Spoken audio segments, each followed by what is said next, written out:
Yun, nandito tayo sa Hinulugan, Taktak, sa Antipolo, Rizal. Wow!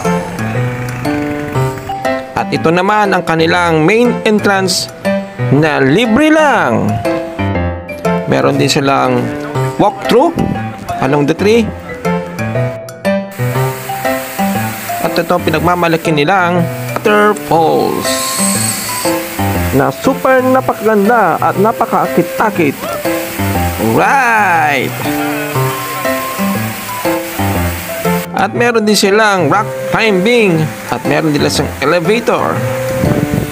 Ayan, napakaganda mga kagulong. Kaya ako kayo mapapagawi dito, papuntang Bicol, galing Manila. Dito muna kayo pumunta.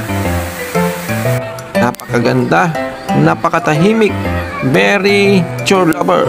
At meron din silang swimming pool. Hanggang sa muli mga kagulong, ingat!